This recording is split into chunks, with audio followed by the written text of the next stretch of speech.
They're all different. It doesn't make any difference. But if you don't waste your time getting this right, you're really wasting your time getting everything else wrong.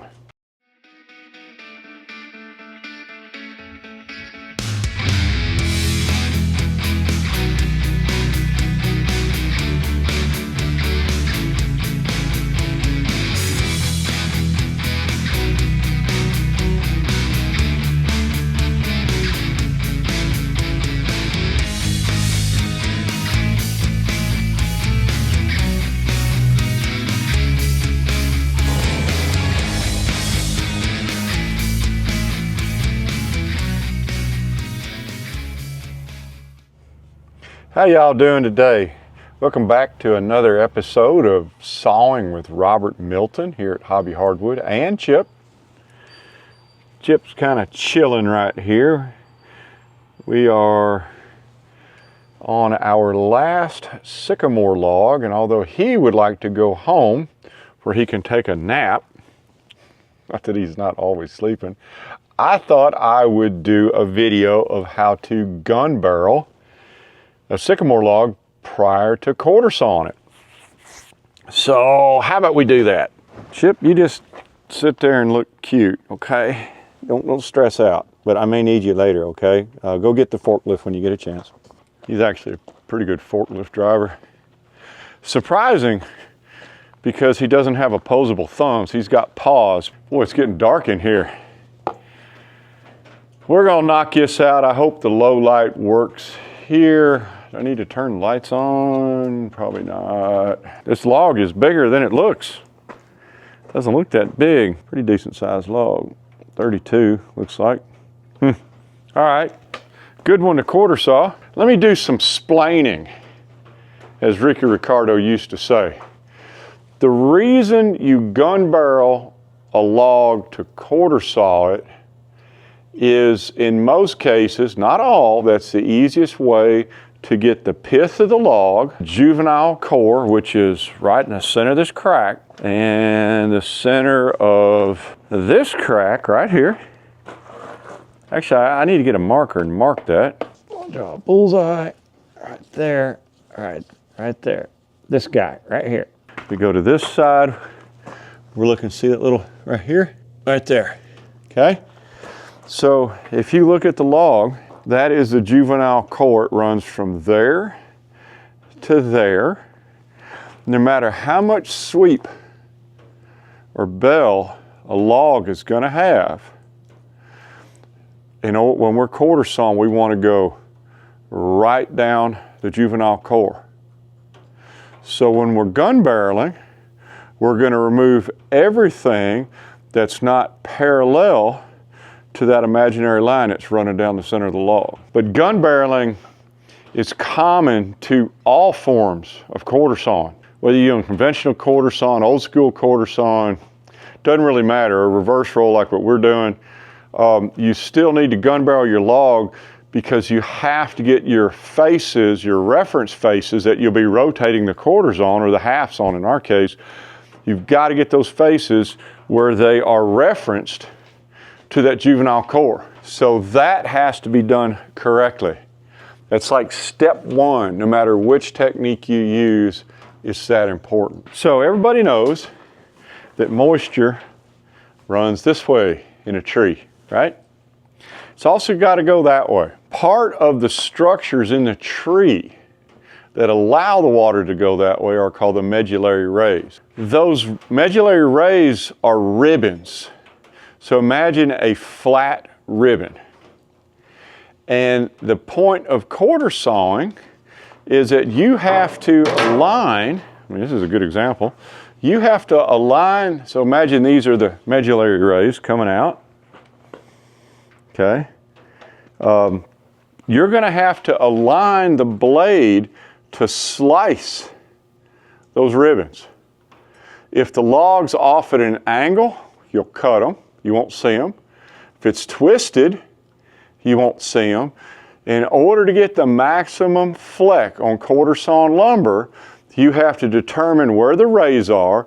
Then you have to align the log so that your saw blade is cutting right through the rays. You're basically, if you consider this a medullary ray, a ribbon, you're gonna have to split this with the saw blade. That takes some pretty good shooting.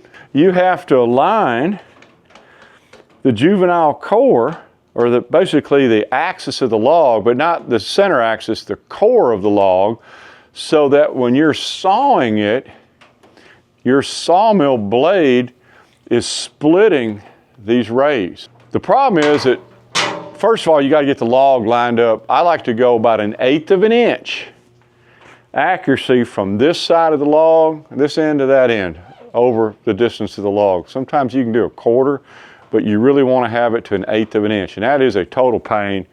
It's not bad with hydraulic toe boards. They got a pretty good touch. So when you're looking at the log, see this ray fleck? These are the ribbons, and they've been split with the blade. Now, since the boards or the log has some curvature to it, typically it's not going to be a perfectly flat log. Let's look. That log, if you'll notice, it's called sweep, right? See how it sweeps in? That means that the axis of the log is not a perfectly straight line, it's actually sweeping it in and out, which means that certain portions of that log, I'll be perfectly splitting the rays, and then as the blade moves down the log, I'm actually going to be missing them. And then hopefully I'll get back into them. The cool thing about the reverse roll quarter sawing technique, it allows me to make corrections on the log as I'm sawing. So if it looks like I've misjudged where those rays are and I'm not getting the fleck that I want, I can reorient things to get it perfect. And that's really the signature of our technique, is that it allows extremely wide fleck on wide boards, and if there's a mistake, I can correct it. So we typically try to go to 100% hit rate on all our boards. 100% hit rate means that we want every single board to come off with quarter sawn fleck.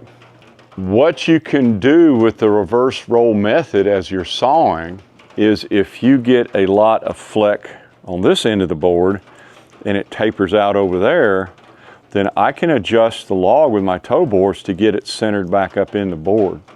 And that's why you see like these boards here, where I've got fleck all the way down the board.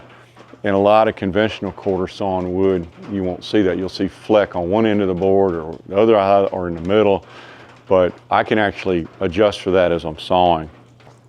These are the ribbons. This is the ribbon that we're trying to split. And even if you center them, like here, as they move off into different rings, you can see where they're kind of changing geometry. But that's what those are, if you ever wondered. Those are the medullary rays. And in some species, they're much more vibrant and much more desirable. Certainly, quarter sawn white oak, quarter sawn red oak, quarter sawn sycamore is beautiful. Quarter sawn maple looks gorgeous, quarter sawn cherry. There's a few other species that are really good.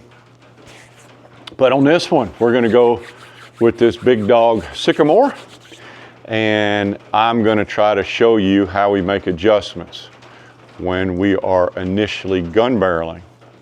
And basically gun barreling is putting facets on the log. Did you ever watch Quigley Down Under? The reason it's called a gun barrel is a lot of the old gun barrels. Some of the old gun barrels, and actually some of the new gun barrels are hammered.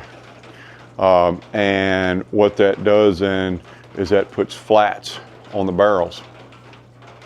And it looks like a gun barrel. If you've ever seen Quigley Down Under with the sharps, you'll notice that it has facets on the gun barrel. It's not a perfectly round barrel, it's got facets.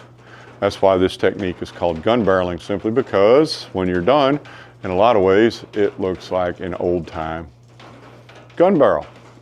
The facets don't always have to be the exact same distance. The main thing is every facet has to be exactly parallel to the juvenile core of the log. And if you don't do that, that's really the first step. And if you don't get that, you're not going to get medullary rays. So let's do this. I'm going to go slower than I normally do. so I can try to explain it to you, what I'm doing. If you're going to follow along, you're going to need a log, you're going to need a tape measure, and you need just a little bit of patience. So how about we get the log on the mill and we'll show you what we're doing, probably. Boom. So first thing, we kind of want to get it half situated. And I like to put the head out over the top of the log. This is a little tip. Get you a sticker or something, because we're going to be measuring here to a reference. So I like to take a sticker and jam it under here, and put it on the bed right there, and we're going to be measuring from here to here on both sides of the log, both ends. This is where a good measuring stick comes in. It's right at 19 3/4 inches. 19 3/4. Let's go to this side.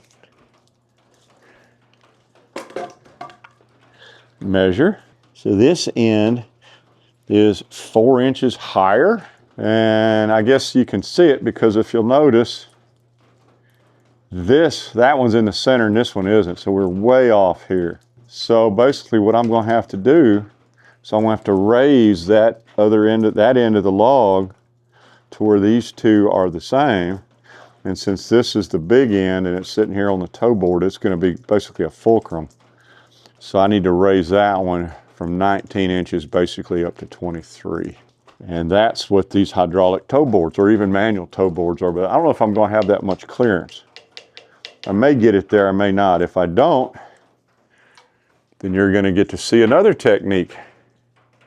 So I'm going to put you guys down. Don't worry, I ain't going anywhere. I'm going to crank this up. I'm going to measure them and adjust my toe boards until they're equal. On an LT70, there is a toe board function. I've got buttons and joysticks, so you might be interested to see how I do that. To press a button drops the toe board. To press this button and move to the side will raise the toe board. So I want this near side toe board to go up 4 inches. So you can see how I went into hydraulic mode. It puts the icon of the deck. Press this button. You should see the toe board slowly go up. I need to go up 4 inches. That may be 4 inches. Let me see where we're at. Obviously the log is not sitting on the bed, right? It's not. But what has happened is we have the axis of the log lined up perfectly parallel to the saw head and the bed. So when we cut this line, this side and that side are going to be equidistant from here. Now I understand we're measuring from here up, but everything's parallel. If this is parallel, when we cut this face is going to be parallel. Doesn't matter which side we cut, as long as the axis is parallel, that face and that face would be parallel. We want to take just a little bit right here. We don't want to go real deep. So in order to not waste wood, we want to get just a little bit of this, but that's going to mean a much deeper cut on the back side. Can't do anything about that.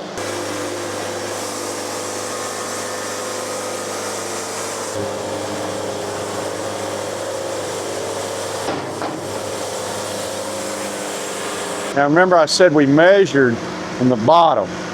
Now we can measure from the cut right there.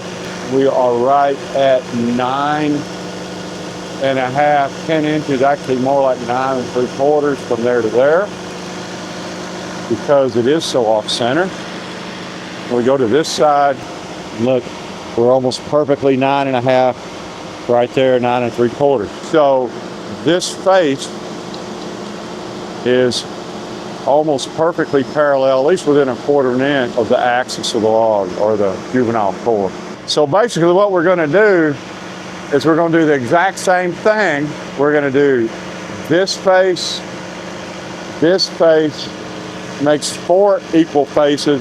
Then we're going to come in with that face, that face, that face, and that face. If you're new to this, what you might do, and what I might do just to help people out, is I'm going to put a mark on this face because I know this one's good. Right? We've measured. I'm going to put a mark on this face because I know this one's good. Right? We've measured it. As you're first starting to learn how to do this, you're going to get your faces mixed up. And it's always a good idea to mark this so I know that this face is good.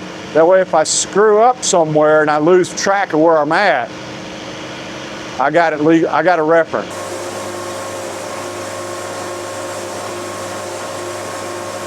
Typically you don't like to rotate your logs with your toe boards up.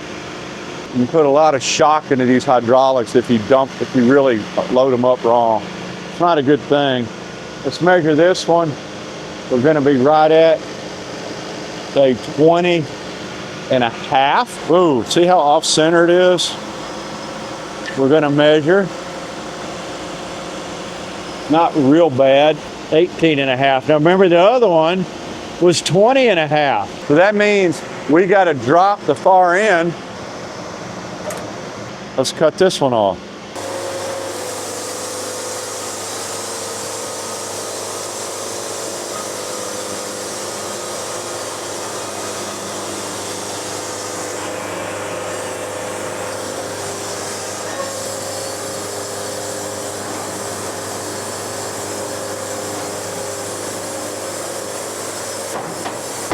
So let's check this one, 12 and a half.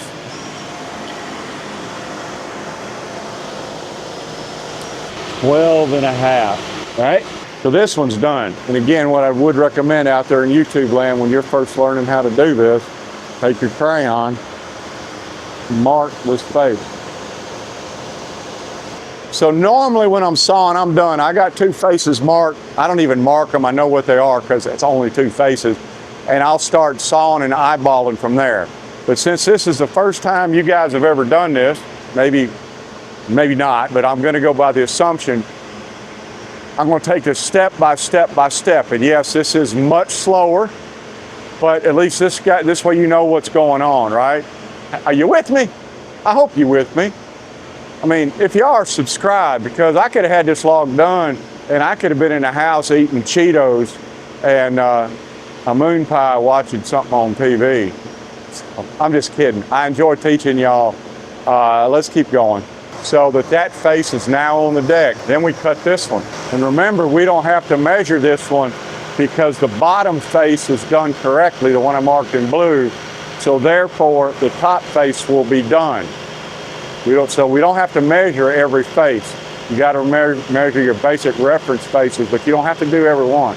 So let's cut this and then we'll cut the other one. I'm telling you right now, that ain't gonna be enough, so I need to make another cut. All right, so we got that face done. The other one, remember, toe boards have to be down. We want this sitting squarely on the bed.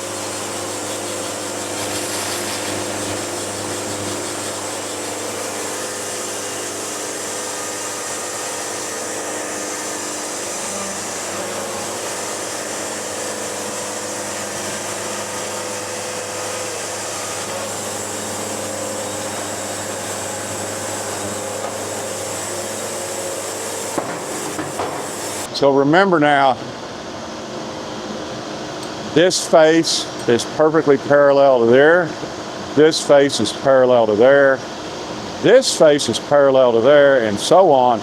But the key is, you'll notice this face is not the same distance. This face is at 9.5. That face is at 13. So this is a question I get asked a lot. Do all the faces have to be the same distance away from the juvenile core? The answer is, if you're OCD, yes, it'll have to be. If you're not, no. The key is with an off-center pith, you do not have to make sure everything is the exact same distance. That's too many degrees of freedom for the equation. Don't do it. I don't really care how far this is compared to that or that to that. All I know is this face and this face are perfectly parallel down the entire length of the log. Now, you'll notice, since it is off center, now we've still got to get this face and that face, because these corners are our references when we're sawing. So we have to develop this corner, that corner, all of them. But you'll notice again how this log has so much sweep and taper to it that there's a big arc of wane here, but on the other end it actually goes to a sharp point. So it's easier to see here. Look, sharp point here, curve there. We've got it. I don't care how much I got to take off here, I got to get that shaved off over there. So a lot of you are going to say, oh, there's a lot of waste right here. Well, you know, that's the problem with a log with a lot of bell on it. Everything that's not straight has to get cut off. It's not waste, that's just the way it is. You can't make a board that's only half the length it needs to be because you want to save a little extra wood. So just like any of you that run sawmills, you know you've got to cut to the smaller dimension. No matter what happens on the big end, you got to let the big end drag. So when we're sawing this, I'm going to have to make the cut here so that I take all of that out. You got to develop the gun barrel. This right here, I won't have to take nearly as much. That side over there, I will. And again, that comes back down to it. You don't have to make everything symmetric. You have to make everything equidistant and in plane. Not complain, in plane. Man, I'm about to lose my voice. I'm talking too much. Who knew that quarter sawing was so hard on your vocal cords? All right, let's try to get this one lined up now.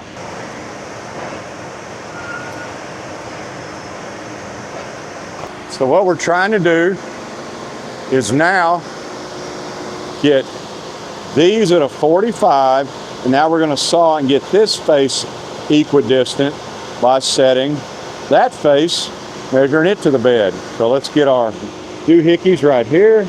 21 here. Where are you? Oh, there you are. We're at 22 here. So actually 22 and a little over.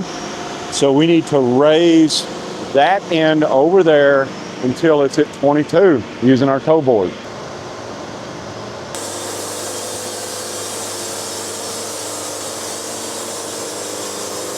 One of the important things is this face is not the same as that face as far as length goes, and look how narrow this one is. I'm trying to conserve wood, so all I'm trying to do is get a good clean cut. And this is where the wane is, and you can see where it's clean. So let's take this off.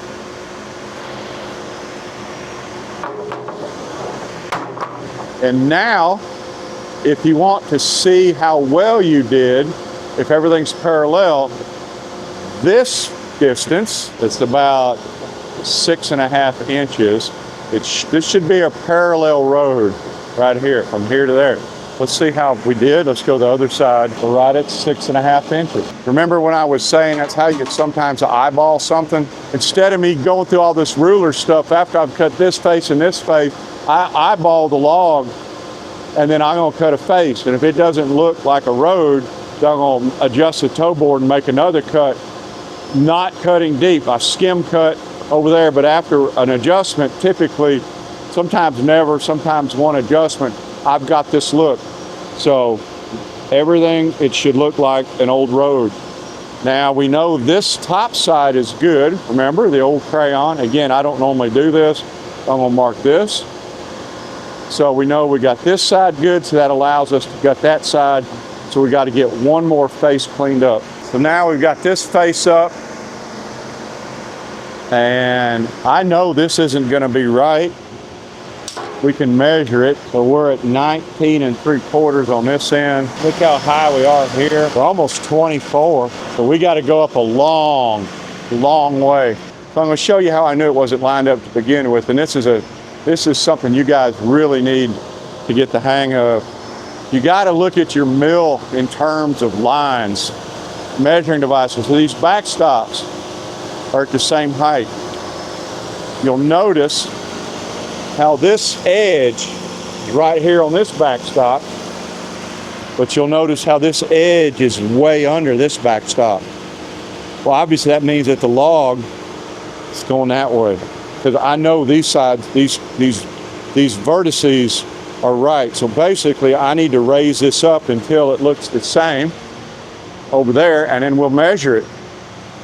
That's typically how I'm going to eyeball these things. Use the things on your mill that you've already got. Keep going, keep going. I hope I got enough travel. Woo, it's going to be close. That's right there. That's right there. Right at 22. And look, damn, we're perfect. Perfect. But the key was I was able to do it because I'm using the backstops as a measuring device. And that's a good tip.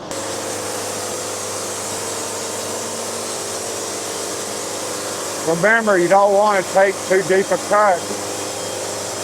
See how close I am right there? One more time, you want to eyeball it. Yes, that looks good. So we know this line is a reference.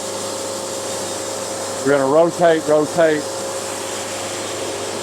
And we will be gun barreled. Remember, you want to drop your toe board.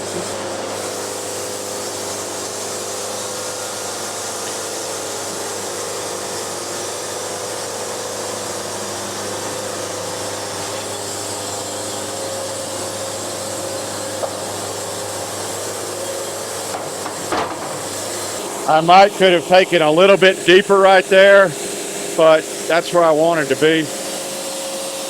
Let's get the other face. We got her done.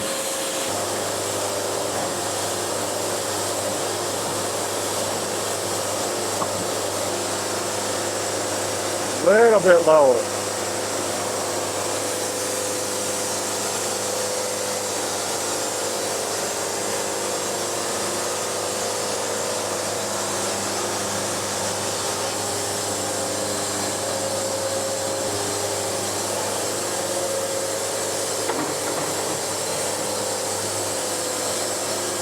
When you're done, does it look exactly symmetric? No, it doesn't. It doesn't have to be. But every face is the same distance from one end to the other. But notice how they're not all perfectly symmetric. This one is a lot less wide than that one. They're all different. It doesn't make any difference. You can look right here, how thin this slice was right here, how thick it is over there. I mean, that's just the way it is. That's like with any log. If I was flat sawing, I'd have to do the same thing on that face anyway, because this is just, that's the bell. So this log is now gun barreled. It's done, it's over, thankfully.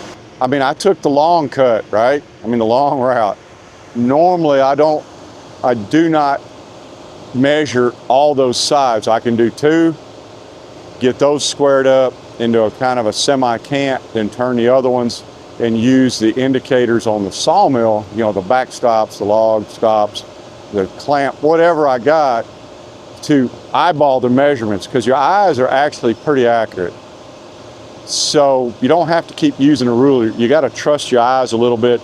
And that's really the cool thing about sawmilling too, is you got to be able to trust yourself. It's a trade, it's a skill, but it's a trade, and there's not a lot of people that do trades anymore. I was an engineer. I can punch in on the computer as much as anybody, but what I like doing was building stuff and using the trade craft.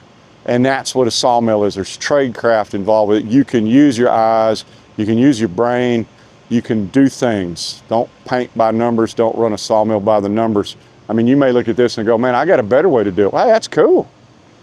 I mean, that's the whole point of my videos. I'm not telling you the only way to do it. I'm telling you the way I do it. You really kind of you got to understand what's going on before you start skipping and making shortcuts. So this normally does not take nearly this long, but I'm making a video and I did it step by step. So hey, what are you gonna do? I hope you enjoyed it. I know Chip did. Hey, Chip. Ooh, yeah. Oh yeah, that's right. You fell asleep during class. Go to the back of the room, big man. I mean, seriously. Oh, yeah, okay. I hope y'all enjoyed it. Hey, it's going to be my 60th birthday. Please, if you don't mind, give me a present and subscribe. I would appreciate it. I basically do all these videos for free. I don't really make any money. That's fine. I'm not complaining. About the only thing I'll ever ask for you, though, is if you can like and subscribe my videos. And since it is my 60th, I know I look 25. I'm 60 years old. As a present, y'all just like and subscribe, and I will see y'all again next week. Hey, how about we cut this log up? Let's get it. We'll see y'all. Thanks for visiting our sawmill. Click on the links above to see more of our videos. Thanks for visiting our sawmill. Click on the links above to see more of our videos.